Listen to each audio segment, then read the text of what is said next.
아멘. 낮 시간에도 잠깐 말씀드렸지만 다윗의 생애는 어쩌면은 한 평생이 고난의 세월이었다 이렇게 볼 수가 있습니다. 인간적으로 보면 위태했습니다. 오늘 말씀에도 보면은 이제 더 이상 다윗에게는 희망이 없다. 이제 더 이상 다윗은 살지 못한다. 구원이 다윗에게는 더 이상 없다. 이렇게 할 정도로 굉장히 위급한 상황이었습니다. 우리가 이 세상을 살다가 보면 그러죠. 이 고비만 넘어가면 이제는 끝날 것 같은데, 더는 고난이 없을 것 같은데 안 그래요. 산 넘어 산이 있죠. 강 건너 또 강 또 나옵니다. 인생의 삶에는 언제나 또 어렵고 우리가 천국에 들어가기 전까지는 항상 싸우고 싸우는 삶이 바로 인생의 삶이 아닌가 그렇게 보여집니다. 지금 사실 보면은 이게 이스라엘 나라에 지금 현재 전쟁이 벌어지고 있지만 이거는요 성경이 하나의 샘플로 그 이스라엘을 통해서 전 세계에 돌아가는 환경과 또 성경에 기록된 모든 말씀이 성취되는 것을 우리가 보고 있습니다. 그렇기 때문에 이스라엘의 전쟁은 한 나라의 전쟁이 아니에요. 그거는 하나님께서 지금 현재 이 전 세계를 어떤 방향으로 이끌고 가고 계시는가 하는 것을 보여주는 샘플이에요.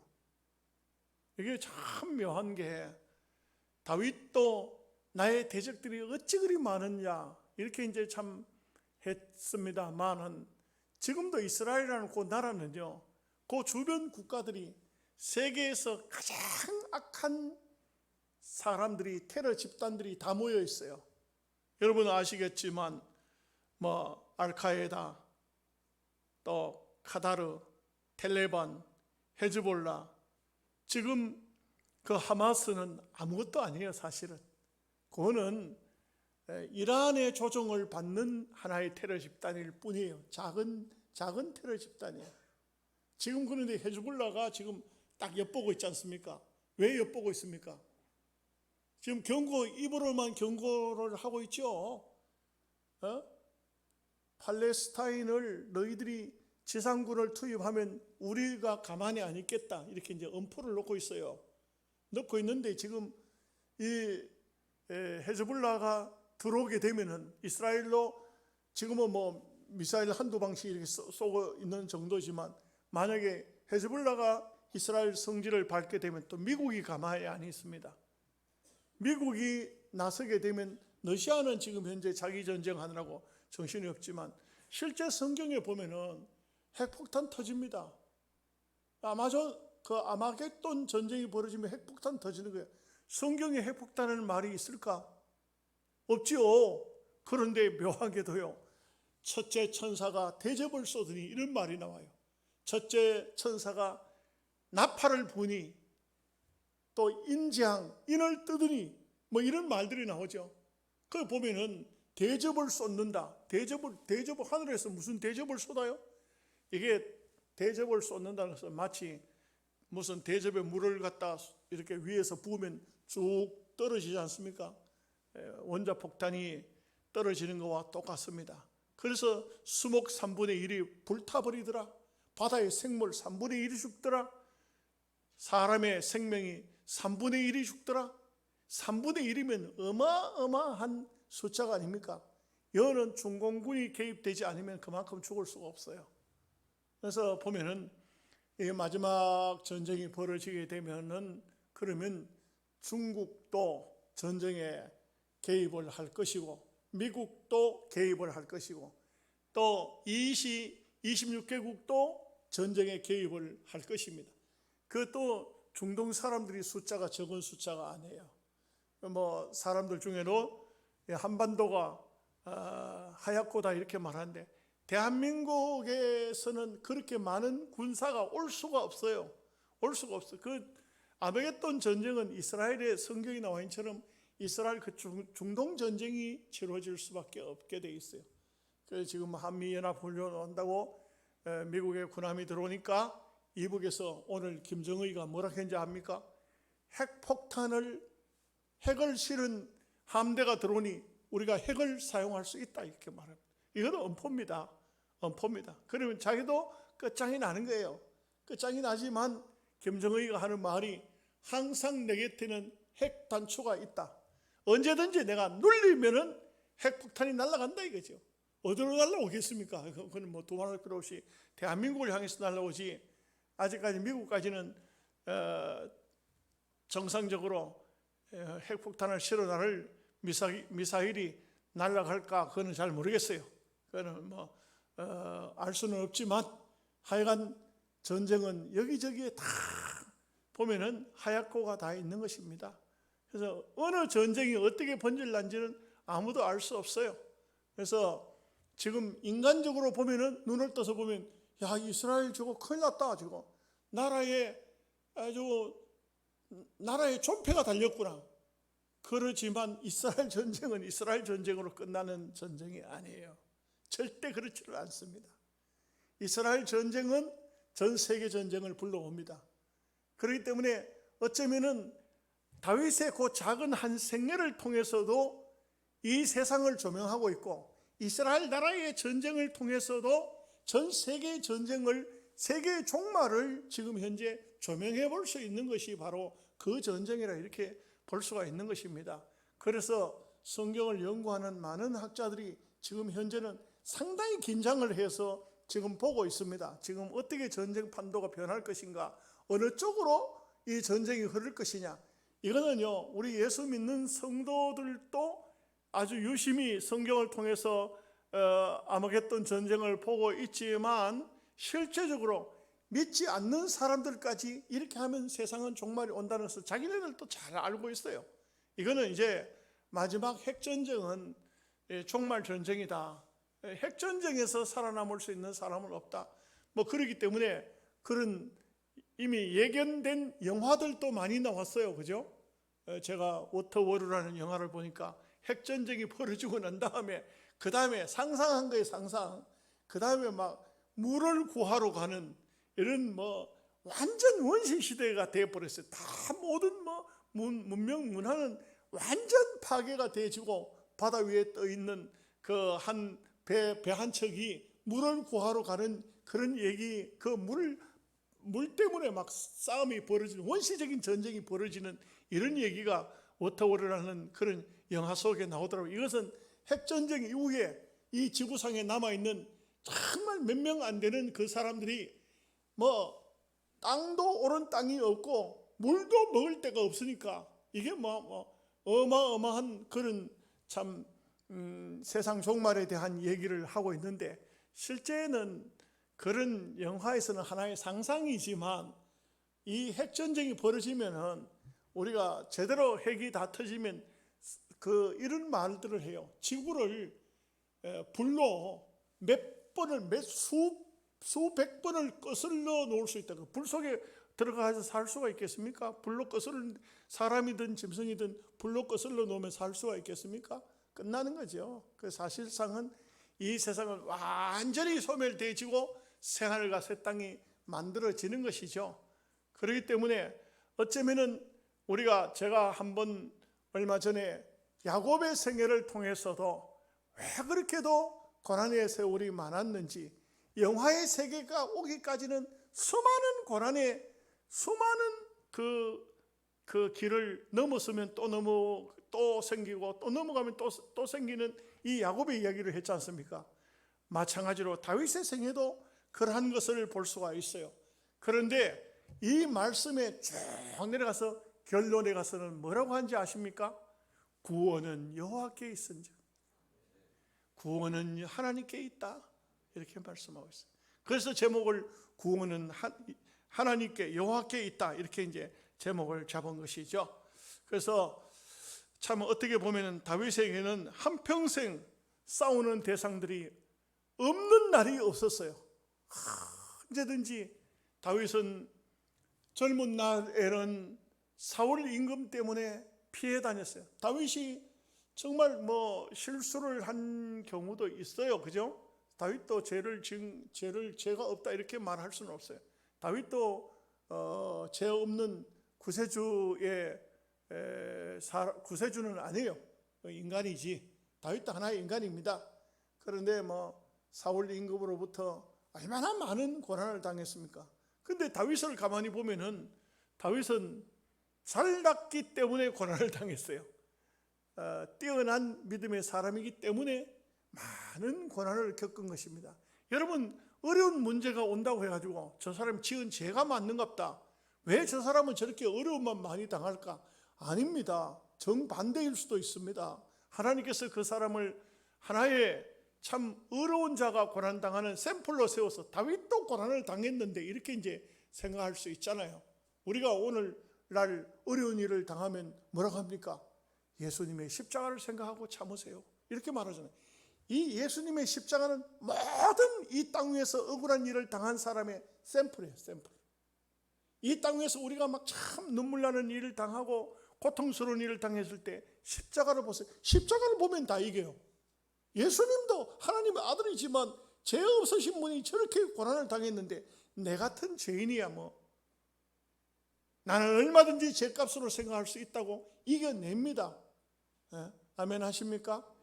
그렇죠. 그렇기 때문에 예수님의 십자가는 우리 모든 인생들의 만인들의 샘플이 되는 것이고, 다윗 또한 그 당시 구약시대 사람이지만 그러나 다윗은 의롭게 살면서도 참 그야말로 얼마나 담대했습니까? 이스라엘 사람들요, 이 다윗 한 사람을 보면 알 수가 있어요. 다윗 같은 그런 마음을 가진 사람들이 지금도 많습니다. 지금도 많아요. 이스라엘 전쟁 벌어지니까요, 정말 보면은 인간적으로 말도 안 되는 얘기를 하고 있어요. 지금 우리가 여러분들 혹시 TV 보면서 그런 걸 보셨는지 모르겠지만 95살 먹은 할아버지가 총 메고 나왔어요. 근데 안 말려. 이스라엘에서는 그 예비군 90살 하고 어르신은 집에 가서 쉬시죠, 방공호 속에 들어가 계십시오, 안 해요. 메고 나가요. 15살 먹은 아이가 총 메고 나와요. 나라를 지키겠다는 겁니다. 아주 다윗이 골리앗을 무찌를 때 나이가 보통 17살로 봐요. 여러분, 이스라엘 백성들에게는 아주 세상 사람이 가질 수 없는 특수한 마음 자세가 있어요. 어떤 마음이냐면 하나님께서 우리와 함께 하신다, 이런 마음 자세예요. 아주 대단한 담대함이 있는 것입니다. 이런 담대함이 있기 때문에 이스라엘을 그 2억의 군대가 얼마 안 되는 이스라엘 작은 나라를 마음대로 할 수가 없어요. 옛날로 따지면 이란이 바벨론이라고 말씀드렸죠. 그 이란 같은 나라, 이라크 같은 나라, 이런 나라, 대제국 애국 같은 나라 다 시들어도 이스라엘은 점점 커졌어요. 그래서 주의 교회 영영 왕성하리라, 그렇게 하지 않습니까? 하나님께서 이스라엘 백성을 택한 것은 숫자가 많아서가 아니요, 이스라엘 백성을 택한 것은 숫자가 많은 것이 아니라 오히려 작기 때문에 선택하셨다.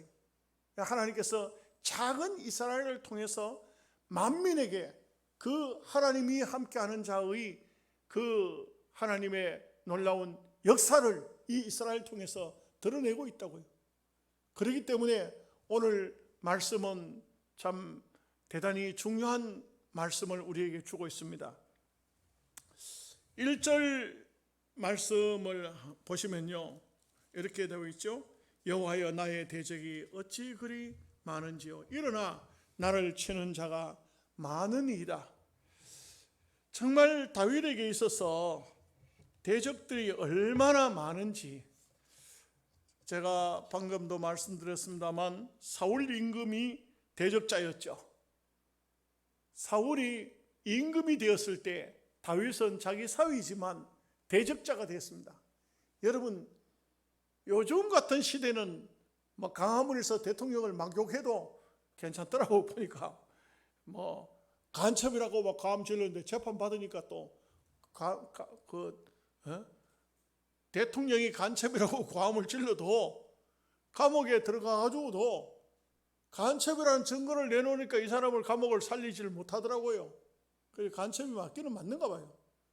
대통령이 간첩이 맞다니 이게 참 얼마나 아이러니컬한 겁니까?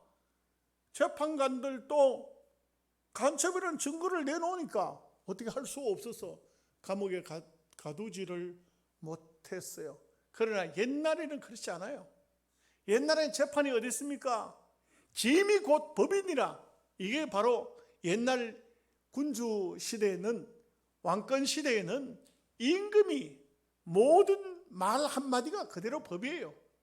재판이 따로 필요 없어요. 저놈 죽여라.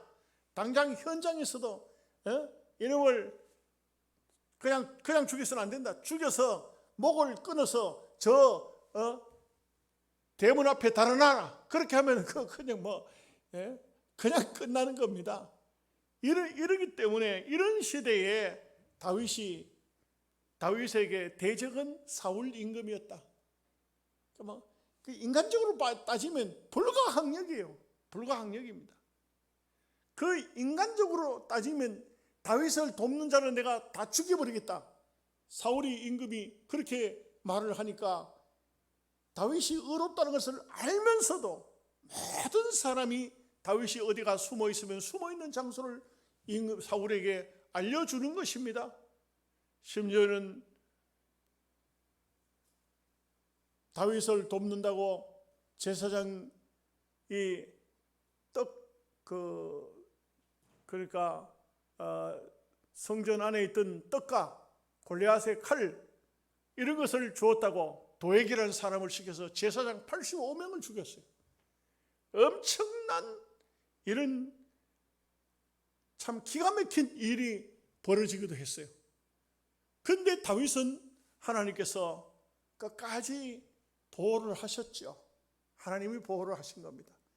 나의 대적이 어찌하여 이렇게 많은가? 정말 기가 막혔죠. 이렇게 해서 정말 오랜 세월 동안 적어도 17살의 골리앗을 죽이고 이 다윗이 임금이 될 때가 13년의 세월이 흘렀어요. 이게 고난의 세월이 어마어마하게 흐른 것입니다. 그리고 다윗이 왕으로 등극했습니다.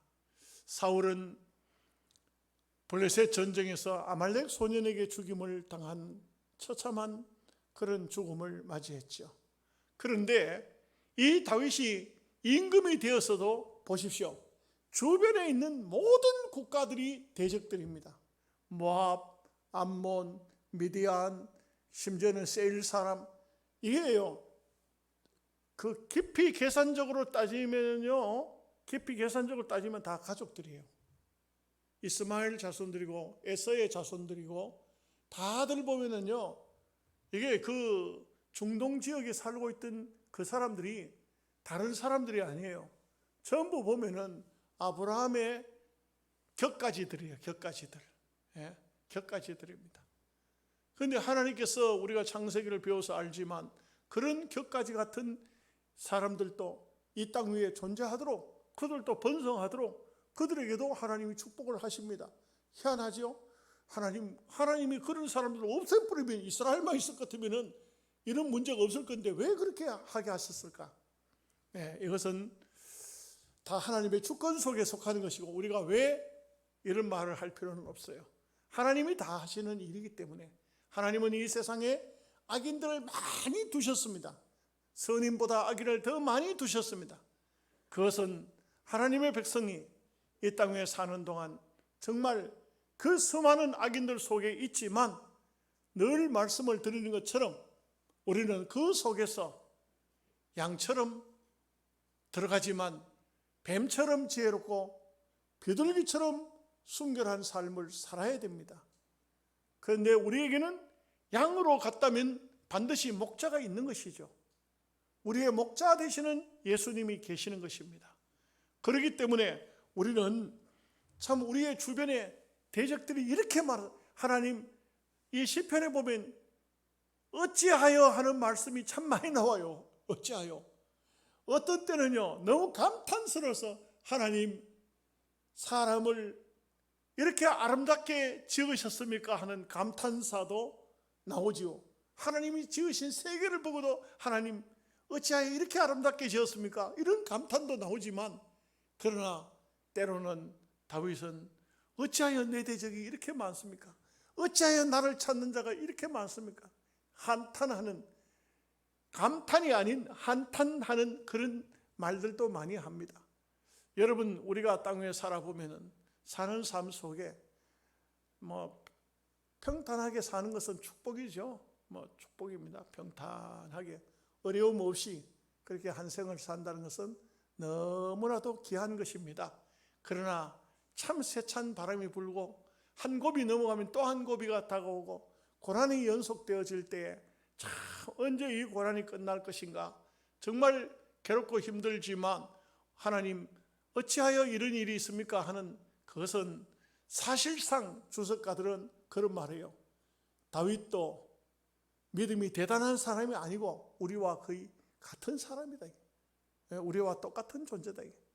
여러분들도 조금 힘들면 뭐라고 합니까? 어찌해서 이런 일이 생기는가? 이런 말 하지요? 안 하는가 봐. 어째서 하나님, 어째서 이렇습니까? 여러분, 죄송한 얘기고 정말 부끄러운 얘기입니다만 저도 그런 말을 많이 했어요. 차라리 하나님, 차라리 나를 그냥 천당에 데려가시지, 어째서 나를 살려놔가지고 이렇게 좀 그것도 좀 힘드니까 그런 말을 하는 거예요. 그런 말을 하다가 또 내가 그런 말을 많이 할 수가 없어요. 그냥 한마디 하면 또 옆에서 누가 하는 말이 또 이렇게 합니다. 인간적으로 같으면은 정말 이제 힘들고 어렵고, 여러분, 목회자라는 것은 그래요. 부모가 되면요, 자식들 앞에서 아프다 소리를 못하죠. 그래요, 안 그래요? 정상적인 부모는요, 자식들이 있으면 아버지 많이 아프지 않아요? 아, 괜찮아. 그리고 자식들이 바깥에 나가면 아이고 나 죽는다 하지만 자식들이 있으면 그러지를 않죠. 교육자의 마음이 그런 것입니다. 그러다 보니까 때로는 혼자 있으면서 중얼거릴 때가 많아요. 하나님, 어째서 내게는 이렇게 평생 육신적인 건강을 주시지 않아서 힘들게 하십니까? 그 심장판막이 의사의 말로는 15년이나 하거든요. 15년을 쓸 수 있답니다. 아시겠어요? 그런데 가만히 생각하니까 제가 뭐라고 생각하냐면, 이제 1년 지났구나. 1년이 됐구나. 1년입니다. 10월 달이. 그러면 이제 나머지 14년 남았구나. 그런 생각이 들어요. 여러분들은 그런 생각을 해보시지를 않았겠죠. 저는 그렇습니다. 그런데 1년의 삶을 살면서도 너무 힘들었어요. 너무 힘들 때가 많았습니다. 정말 잠자리에서 일어날 때도 그냥 벌떡 일어나지는 게 아니에요. 그냥 짚고 일어나고, 또 누우면은 한쪽으로 누우면 그쪽이 결리고 반대 방향으로 누우면 심장의 소리가 귀에서 들리는 겁니다. 그러니까 잠을 잘 수가 없고, 낮 시간에는 멍청해서 커피를 마시면 또 속이 안 좋고, 이게 보통 일이 아니죠. 인생의 삶이라는 것은 어쩌면 이 땅 위에 사는 삶이 저뿐만 아니고 여러분들에게는 육체적인 그 고통이 아니라 또 심적으로 또 어떤 그런 고통을 가지고 있는 분도 있어요. 저는 글을 읽다 어떤 때는 보면은 참 눈물이 나서 안타까울 때가 있어요. 어떤 여자분은 평생 아버지 때문에 참 고생을 하고 시집가서 신랑만 잘 만나면 될 줄 알았는데, 시집 갔더니 신랑이라는 게 또 이 개차방 같은 놈이 신랑이 돼가지고 얼마나 속을 썩이는지. 그래가지고는 그놈이 죽고 나니까 또 자식이 또 속을 썩이네. 이게 끝이 없는 거예요. 끝이 없는 거예요. 여러분, 희한하죠? 인생에는 고난이 끝이 없어요. 아멘 하셔야 돼요. 이상하다고 하지 마세요. 인생에는 인생에는 고난이 끝이 없다. 따라합시다. 인생에는 고난의 끝이 없다. 그러니까 요업이 한참 고난을 당하다가 뭐라고 한지 아십니까? 여자에게서 난 사람은 고난이 많고 사는 날이 적도다 그랬어요. 욥기서 14장 1절에 보면 그 말씀이 나와요. 여자에게서 태어난 사람은 고난이 많다 이거예요. 남자에게서 태어난 사람이 있나요? 네. 여자에게서 태어난 사람, 남자에게서 태어난 사람, 여자에게서 태어난 사람, 우리는 다 여자의 후손이죠. 여자에게서 태어났습니다. 고난이 많고 사는 날이 적다. 이 땅 위에 사는 삶은 다 우리에게 참 고통과 어려움이 많기 때문에 오늘 다윗은 여호와여 나의 대적이 어찌 그리 많은지요. 참 이것은 다윗뿐만 아니죠. 오늘 우리도 다 그런 고백합니다. 하나님, 어째서 내한테는 이렇게 어려움이 많습니까? 어째서 내게는 이런 어려움, 이런 고통이 많습니다. 어떤 사람은 물질적인 고통을 당하고, 어떤 사람은 그냥 남편이 폭력 때문에 고통을 당하고, 어떤 사람은 하는 일마다 자꾸 실패해가지고 이게 또 고통이다. 빚을 져가지고 빚을 못 갚아서 그냥 한평생 빚에 시달릴 사람도 있고, 제가 말씀드린 것처럼 어떤 사람은 질병 때문에 하나의 병이 나오면 또 하나의 병이 생기고, 그 병 또 병치라는데 또 막 병이, 어떤 데는 병에다 병을 또 더하는 거예요. 그러니까 그냥 조그만 병도 남들은 별거 아닌 것 같은데 나에게는 또 그 병이 나에게 큰 고통을 주고, 어떤 경우에는 남편, 그 다음에 자식 계속해서 고통과 아픔을 주기도 하는데, 우리가 이 땅에 사는 삶은 정말 하나님께서 결코 평안하게 살도록 하시지 않았어요. 근데 제가 가만히 생각하는 것은 대체적으로 우리 교인들은 편한 것 같아요. 아멘 하십니까? 대체적으로 보니까 너무 편한 것 같아요. 왜 너무 편하나? 제가 영양서북교회 처음 왔을 때는 교인들도 많지 않았지만 근사님들이 많이 기도하시더라고요.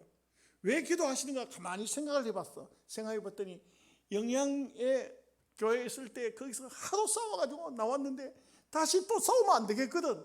그러니까 교회가 평안해야 되겠다 싶어가지고 막 붙들고 기도하고 눈물로 기도하고 새벽 시간이 되면 막 시끄러웠는데, 지금은 제가 얘기를 하다가 아예 포기했어요. 권사님들 새벽기도 왜 안 나오십니까? 얘기를 하다가 포기를 했어. 계속 해봤자 내 입만 아프지 소용이 없더라고. 안 되더라고요. 자, 한번 따라해 봅시다.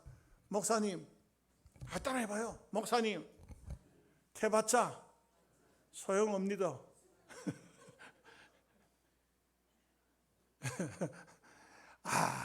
우리 이야기해도 안 되더라고요. 그거 안 되는 게 답답한 게 없는데 편안한데 힘들고 어려우면 새벽에 잠 못 자고 교회 나올 거예요 아마. 그런데 안 힘들어. 남편도 돈 잘 벌어. 내 가정도 애들도 속 안 썩이고 잘 커. 할렐루야. 예, 맞잖아. 그것도 또 아멘도 안 해 또 일부러. 예? 참 감사해서 그러지요. 모든 게 감사한 거는 맞아요. 참 감사한 거는 맞습니다. 얼마나 우리 한국 사회가 잘 사는지, 얼마나 정말 하나님께서 복을 많이 주셨는지, 이러고 저러고 무슨 말 하지만 그래도 여러분들 지갑 열어보면 다 돈 들었고 통장 보면은 다 돈이 있잖아. 예? 특별하게 무슨 사업한다고 빚 내준 사람은, 빚을 낸 사람은 그래도 능력이 되니까 빚을 내준 거지. 아멘 안 해요? 맞죠? 아이고 왜 아멘을 안 할까? 그럼 이것도 아니고 저것도 아니에요? 능력 되니까 빚도 주는 거지. 빚졌다고 걱정할 것도 없어요. 또 그렇지 않은 사람은 다 나름대로 그래도 다 지참금이 다 있다고요. 요즘에 사람들요, 할아버지 할머니들 혼자 살다 죽고 나면 몇 천만 원씩 다 있다고. 통장에 돈이 다 있다고. 있어요 없어요? 한번 물어볼까요? 거짓말 하려는지 참말 하려는지 우리 연세 잡수신 분들 한번 물어볼까요? 다 있어. 정말 하나님께서 얼마나 많은 것을 주셨는지 몰라. 대한민국은 참 많은 복을 받았어요. 이 다윗은 어찌 그리 나의 대적이 많은지요. 2절 말씀 보세요. 많은 사람이 나를 대적하여 말하기를 그는 하나님께 구원을 받지 못한다 하나이다. 여러분 정말 이 말 한마디가요, 저도요 어느 날 이게 구원파인 줄 모르고 그 옛날 신학 처음 다닐 때니까 뭐 구원파가 뭔지 여호와 증인이 뭔지 아직도 전혀 이것도 저것도 잘 모를 때인데 제가 학교에 신학교 다닐 때 결혼했어요. 결혼 받았어요. 결혼복 있죠. 여러분 아세요? 결혼복 입고 버스를 타고 오는데 제가 막 좀 열정적이었어요. 항상 전도지를 손에 들고 다니고 항상 전도하고 뭐 이렇게 했어요. 버스 안에서도 막 전도하고 이랬어요. 근데 어떤 아주머니가 나를 보더니 학생 왜 그러십니까? 하니까 학생 구원 받았어? 이렇게 말하는 거예요. 그래서 구원 받았죠. 언제 받았어? 아니 또 그렇게 질문할 줄은 꿈에도 생각 안 했어요. 예수 믿으면 구원 받은 것이지 구원을 언제 받았어가 어디 있어요? 언제 받았어가? 나중에 신학을 배워보니까 만세 전에 하나님이 우리를 택해 놨더라고요. 내가 뭐 열심히 내가지고 구원을 받도록 하고 뭐 이런 게 아니에요. 그거는 이단들이 하는 짓이야. 우리는 만세 전에 하나님 택정했는데 나를 불러요. 부르니까 예수님을 영접하고 부르니까 예수님을 믿고 부르니까 예수님 앞에 와서 거듭나고 성령 받고 이렇게 하는 거 아니에요? 아멘 하시죠? 그런데 이거 아직도 신학이 정립이 안 된 그런 신학생한테 자기는 신학생인 줄도 몰랐겠지만 저한테 하는 말이 학생 구원 받았어요? 그래서 예 구원 받았죠. 언제 받았어? 그게 헷갈리는 거야 이거. 언제 받았다고 여러분 그런 식으로 물으면 누가 언제 받았다고 대답을 하겠어요? 신학적으로 지금 같으면 얼마든지 사탄아 물러가라. 하나님이 구원을 택정하신 것이지 당신들이 하는 것이 아니다 하고 그냥 고함을 지를 텐데 그러지를 못했어. 몰랐어요.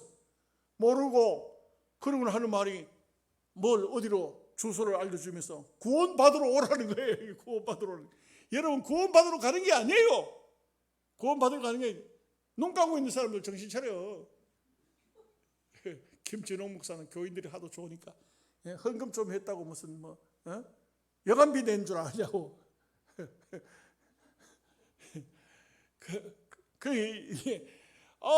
딱 맥혀가지고 그래가지고는 어디로 오라 가는데 그래서 딱 생각하니까 너무 조금 이상하기는 이상한 것 같아서 제가 당회장 목사님을 찾아갔어요. 이게 참 중요합니다. 여러분 이런 어떤 신앙적인 문제가 있을 때는 목사를 찾아가야 돼요. 아멘 하십니까? 내가 뭐 신앙생활 잘하니까 내가 열심히 집사 내가 건사로 내가 믿음의 생활 잘하니까 그거 가지고 안 돼. 시험이 딱 올 때는요 주의 종을 찾아가는 게 제일 좋아. 그래서 내가 목사님을 찾아가서 목사님이 이렇습니다 하니까 목사님이 하시는 말씀이 박 전사 잘 들어봐. 미국의 이름은 모르겠어요. 미국의 어떤 목사가 바로 이런 원리를 만들어내 가지고 대구에 있는 칠성교회에 와서 부흥회를 하면서 이 구원파의 교리를 설명을 하고 말을 했는데 그때부터 수많은 사람들이 그 사람을 따라가기 시작했는데 그 원조가 건신찬이라는 거죠. 건신찬이가 구원파의 원리를 만들어 가지고 구원파 재단을 만들어서 앞산에서 강의를 하고 있을 때라 이거 맞죠. 그래서 이것은 이단이다. 왜 이단이냐? 목사님이 쫙 설명을 해요. 뭐냐면 우리는 구원이라는 것은 하나님께 있는 것이지 사람께 있는 것이 아니다. 만세전에 우리를 택정하신 하나님께서는 때가 되면 어떤 사람은 어머니 태중에서부터 부르고 어떤 사람은 청년의 시기에 사울처럼 사울아 사울아 네가 왜 나를 핍박하느냐 그렇게 부르기도 하고 어떤 사람은 생이 다 돼가는 그 순간에도 하나님 불러서 구원을 받게 하시는 하나님의 계열의 은혜의 보좌의 앞으로 나오도록 하는 것이 하나님의 뜻이지 사람이 그렇게 하는 것이 아니다. 그것은 이단이다. 이렇게 말씀. 그 말씀을 듣는 그 말씀을 듣기 전까지는 막 헷갈리는 거야. 이거 내가 진짜 구원받은 사람인가? 내가 구원받으러 가야 되는가? 헷갈리는 거예요. 잘못하면 저도 구원파 목사가 됐을런지도 몰라요. 잘못하면 저 박옥수처럼 됐을런지도 몰라요. 그러니까 여러분 사람들이 말합니다. 많은 사람이 나를 대적하여 말하기를 그는 하나님께 구원을 받지 못한다 하나이다. 이 인간적으로 사람들이 얼마나 많은 사람들이 다윗이 구원을 받지 못한다. 물론 이것은 여기에 구원은요 영적인 구원을 말하는 것은 아니에요. 지금 현재 정말 보십시오. 다윗이 어떤 상황에 처했습니까? 아들 압살롬이 반역을 일으켰는데, 아들 압살롬이 반역을 일으킬 때 여러분 성경을 보면은요, 여기에 다윗의 신하들 있죠? 신하들이 200명이 갔어요. 200명. 200명이니까 다윗에게 있었어요. 아주 다윗을 옆에서 지키는 그야말로 뭐라 합니까? 그죠? 다윗의 비서 최측근 그 요압, 아비새 이런 사람들 빼고는 다 갔는데 거기에 가장 다윗의 친구면서 머리가 비상한 사람이, 다윗이 젊은 날에는 후세라는 나이 좀 드신 분을 모략가로 썼다 이게. 그런데 그 후세를 고향으로 돌려보고 아히도벨이라는 사람을, 다윗의 친구뻘 되는 사람인데 같은 식탁에서 밥을 먹는 사람이었어요. 이 아히도벨이 바로 압살롬에게 붙었다는 거예요. 그 인간적으로 보면 끝났어요. 200명의 다윗의 신하들과 최고의 머리가 비상한 아히도벨이 이 압살롬 편에 선 거예요. 그리고 더 심각한 문제가 있어요. 뭐냐면은 이스라엘 백성들이 앞다투어서 동네 입구에 쫓아나와서 모든 이 이스라엘 백성들이 압살롬 만세를 부르고 있는 겁니다. 다윗은 이 이스라엘 땅에 어디 숨을 자리가 없어요. 갈 곳이 없어요. 그러니까 이 압살롬 만세 소리가 점점 커질 때 다윗에게 와서 반역의 소리가 커져가고, 지금 다윗을 제거하기 위해서 압살롬의 군대가 예루살렘으로 오고 있다니까 다윗이 얼마나 급했던지 신발도 신지 않고, 신발 신을 수 있죠. 왕인데 암만 급해도 왕인데, 옛날 같으면 양반은 물에 빠져도 개엄 안 친다 하잖아요. 양반은요 어떤 경우라도 맨발로 다니는 법이 없죠. 그런데 다윗은 하나님 앞에 긍휼히 여김을 받으려고 신발도 신지 않고 머리를 썼던 왕관을 벗어놓으니까 머리가 헝클어져 있잖아요. 머리도 묶지 않고 머리가 풀어제낀 채로, 그런 채로 도망을 갑니다. 도망을 가는데 이 다윗의 곁에는요 사람이 10여 명밖에 없었어. 다 압살롬에게 갔어요. 헤브론에서 압살롬이 왕이 됐을 때, 거기서 왕이 되었다고 고함을 칠 때 모든 사람이 거기 다 갔다고. 왕자가 암논이 죽고 압살롬이 가만히 있어도 왕이 될 건데, 이 왕자가 사람을 청하니까 안 갈 사람이 어디 있겠어요? 다 갔다. 반역의 소리가 점점 커져올 때 다윗이 도망을 갈 때, 이 얼마나 긴박한 상황입니까? 이 다윗이 그런 상태에서 이스라엘 땅에는 있을 수가 없으니까 어떻게 합니까? 요단강을 건너서 마하나임 지방으로 도망을 간 거예요. 그 마하나임 지방에 가서 한 말이죠.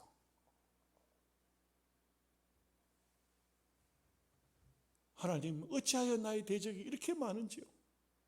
사울 임금 죽고 나니까 수많은 주변의 이웃 국가의 그 사탄의 세력들, 그리고 지금은 내 속으로 난 내 자식이 또 반역을 일으켰으니 나의 대적이 어찌 그리 많은지. 기가 막히고 한심한 지경이죠. 이 말씀을 주회를 하거나 강의를 하면 시간이 너무 잘 갑니다. 그죠? 나는 그런데 여러분들은 안 그런지는 모르겠어요. 마지막 말씀을 보십시다. 구원은 여호와께 있사오니, 8절입니다. 주의 복을 주의 백성에게 내리소서. 다윗이 할 수 있는 말은 이것밖에 없어요. 사람에게서 지금 구원을 받을 수 있는 그런 어떤 환경도 없어요. 어떤 조건도 없어요. 어떤 누구를 쳐다봐도 아무도 다윗은 이제 끝났다 이렇게 하죠. 다윗은 끝났다. 다윗은 이제는 구원을 받지 못한다. 이번에는 이제는 다윗은 망했다. 그렇죠?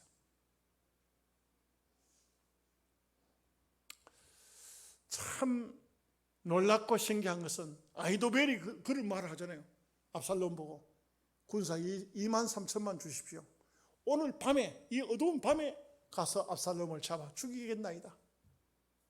참, 그런데 후세라는 사람이 다윗을 맞으러 나왔다가 다윗이 후세를 보고 네가 가서 압살롬에 가서 압살롬을 섬기겠다고 해라. 그러니까 이 후세가 다윗의 모략가인데 이 사람이 은퇴를 해가지고 고향에 갔다가 다윗이 왕궁에서 쫓겨나서 피난길에 올랐다니까 이 후세가 맞으러 나온 거예요. 참 늙은 후세, 오늘날로 말하면 은퇴한 장로님이에요. 은퇴한 장로님이 온 거예요. 다윗이 고맙지만 이렇게 말하는 거예요. 후세야, 네가 나를 도운들 무슨 소용이 있겠느냐. 가서 압살롬을 섬기겠다고 하고 아히도벨의 모략을 깨뜨리라. 다윗이 이런 말 하죠. 하나님, 아히도벨의 모략을 어리석게 하옵소서. 다윗이 할 수 있는 소리는 그거밖에 없었어요. 구원은 여호와께 있습니다. 구원은 하나님께 있다. 이건 다윗의 신앙이에요. 그렇게 보냈어요. 정말 다윗에게는 아무것도 없어요. 그런데 여러분 보십시오. 아히도벨이 군사 23,000만 주시오. 오늘 밤에 가서 다윗을 죽이겠습니다. 그런데 후세가 옆에서 딱 듣더니, 후세가 등장할 때도 보면 그래요. 딱 등장하면서 압살롬이 보니까 다윗의 그 모략군이거든요. 당신이 내한테 어찌 왔느냐 하니까 후세가 하는 말이, 내가 아버지 다윗을 도와서 이스라엘 왕국을 세운 것처럼 당신이 왕이 됐다 하니까 내가 당신을 섬겨서 새로운 나라를 세우는데 일조하고자 늙은 몸이지만 그러고 왔나이다. 압살롬이 가만 들으니까 상당히 괜찮은 소리거든요. 사람이 아부하면 다 녹아요. 아부하면 다 녹습니다. 그래가지고는 아히도벨이 23,000 군사를 달라 하는데 그냥 실행해 23,000 군사를 내줬으면 다윗은 그날 끝난 거예요. 끝났는데 후세를 보더니, 후세야, 왕이시여, 말씀하옵소서. 저 아히도벨의 모략이 어떠냐 하고 이러면 그걸 안 물어봐야 되는데 물어보거든. 그렇게 후세가 하는 말이, 아히도벨이 대단한 사람인 건 틀림없지만 오늘 모략은 옳지 않습니다. 왜 그러냐. 그러니까 다윗은 지금 마치 사자나 곰이 새끼를 빼앗긴 것처럼 새끼를 잃어버리면 얼마나 이 짐승들도 막 화가 납니까? 그래서 지금 동굴 같은 데 숨어 있다가 만약의 경우에 23,000 아히도벨의 군사가 간다고 하지만 갔다가는 그 옆에 요압도 있고 아비새도 있고 이런 장수들이 일당 100 아니에요. 일당 100 아니에요. 일당 1000이 될 수도 있다. 이런 사람들에게 걸리면 바로 작살납니다. 그러면 아히도벨의 군사가 졌다 하는 소문이 백성들에게 들리면 백성들의 민심이 확 돌았을 거다. 큰일 납니다. 저녁에 가면 안 됩니다. 지금 군사 몰고 가면 안 됩니다. 아히도벨이 그러면 너는 어떻게 생각하냐. 내일 날 새거들랑 저 윗지방, 그러니까 두로시돈 그 지방에서부터 밑에까지 쫙 훑어 내려오다 어느 성에 다윗이 있다 하거들랑 그 성을 밧줄로 매가지고 바다에 끌어요 봅시다. 통째로 다. 말이 되는 얘기입니까? 만화책에나 나오는 얘기지. 그러니까 압살롬이, 후세야, 네 모략이 더 좋다 이래. 네 모략대로 하자.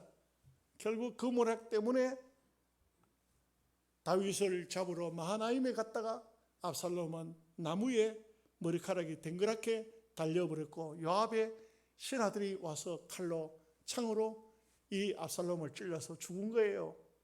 이게 하나님께서 그렇게 하신 거예요. 군사로 이긴 게 아니에요. 다윗의 군사가 많았던 것이 아니고 다윗이 무슨 힘이 있어서 이긴 게 아닙니다. 하나님께서 이기게 해 주신 겁니다.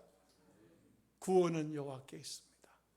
여러분들도 여러분의 생애에 어떤 삶이 오든지 어떤 상황이 오든지 하나님이 나의 구원의 주님이시다. 끝까지 붙잡으시기를 주님의 이름으로 축복합니다. 기도하겠습니다. 하나님 아버지 감사합니다.